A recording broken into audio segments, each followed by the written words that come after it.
नमस्कार दोस्तों, मैं तनु राहुल प्रियंका गांधी सेना की प्रवक्ता। हरियाणा में चुनाव है और चुनाव प्रचार में बीजेपी के पूर्व विधायक क्या कह रहे हैं? वो राहुल गांधी जी को ललकार रहे हैं और कह रहे हैं कि राहुल गांधी जी बाज आ जाओ, नहीं तो आपका भी वो हाल होगा जो आपकी दादी का हुआ था। आप सोचिए, खुलेआम बीजेपी के विधायक इस तरीके के बयान देते हैं और राहुल गांधी जी को धमकी देते हैं, लेकिन बावजूद इसके ना भारतीय जनता पार्टी का कोई नेता इस पर कोई बयान देता है और ना ही कोई कार्रवाई होती है। तो बीजेपी के नेताओं को जैसे बलात्कार करने की छूट है, जैसे देश में किसानों पर बयानबाजी करने की छूट है, वैसे ही राहुल गांधी जी को भी कुछ भी बोलने की छूट है। और मैं आपको बता देती हूँ कि राहुल गांधी जी पर पहले स्मृति ईरानी ने सवाल उठाए थे, कंगना रनावत ने सवाल उठाए थे। उनका क्या हाल है ये आपको बहुत अच्छे से पता है। मैडम की इमरजेंसी मूवी रिलीज नहीं होती, स्मृति ईरानी को सत्ता मिलती नहीं, अब मैडम भागी भागी फिर रही हैं। अब वो राहुल गांधी जी की सगी बनती फिर रही हैं। वो राहुल गांधी जी को बताएंगी कि उनके आसपास के लोग कैसे हैं। तो मैं ये कहना चाहती हूँ कि जिसने भी राहुल गांधी जी पर सवाल उठाए हैं उसका करियर खत्म हो गया है और इस नेता का भी करियर खत्म ही है।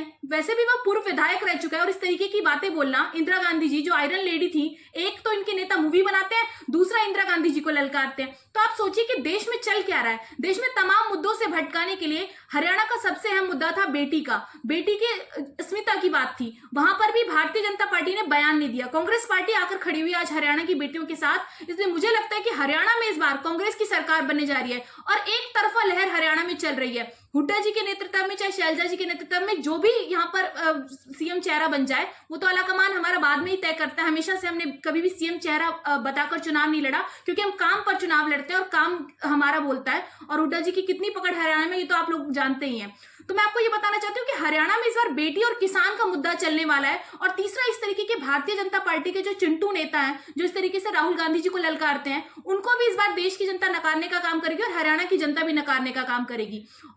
बीजेपी ने हरियाणा में स्टार प्रचारक लगा दिए हैं। प्रधानमंत्री नरेंद्र मोदी खुद अब देश को छोड़कर हरियाणा में जाएंगे। जिस जिस राज्य में चुनाव होते हैं, प्रधानमंत्री नरेंद्र मोदी पूरा देश छोड़कर उस चुनाव में लग जाते हैं। लेकिन अगर बेटी की बात आ जाए, मणिपुर की बात आ जाए, या देश में किसी का भी दुख तकलीफ हो, तो प्रधानमंत्री नरेंद्र मोदी कुछ भी छोड़ के नहीं आते। वो सिर्फ और सिर्फ जनता के बीच तभी जाते हैं जब चुनाव होते हैं, झूठे वादे करने, जुमले फेंकने।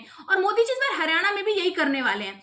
उन्होंने अमित शाह को हरियाणा में लगा दिया। उन्होंने तमाम जितने भी बड़े बड़े चेहरे हैं बीजेपी के, जो राहुल गांधी जी पर सवाल उठाते हैं, उन सबको हरियाणा में फिट कर दिया है, क्योंकि वो ये बात जानते हैं कि इस बार हरियाणा में वो चुनाव हार रहे हैं। चाहे वो मनोहर लाल खट्टर के चेहरे पर तो चुनाव लड़ ही नहीं सकते, क्योंकि मनोहर लाल खट्टर के जितने वादे थे वो हरियाणा में फेल नजर आ रहे हैं। इसलिए उन्होंने नायब सिंह सैनी जी को मुख्यमंत्री पद की कुर्सी पर बिठा दिया। अब उनको बिठा दिया, उनको पता नायब सिंह सैनी जी तो हार ही जाएंगे। मनोहर लाल खट्टर लोकसभा लड़ी चुके हैं, तो नायब सिंह सैनी के चेहरे पर तो इस बार कुछ होने वाला नहीं है। इसलिए वो खुद, उनके सारे बड़े बड़े नेता हरियाणा में प्लांट हो चुके हैं कि कैसे चुनावों में रैलियां की जाए, कैसे लोगों को बेवकूफ बनाया जाए। लेकिन इस बार हरियाणा की जनता भी समझ चुकी है कि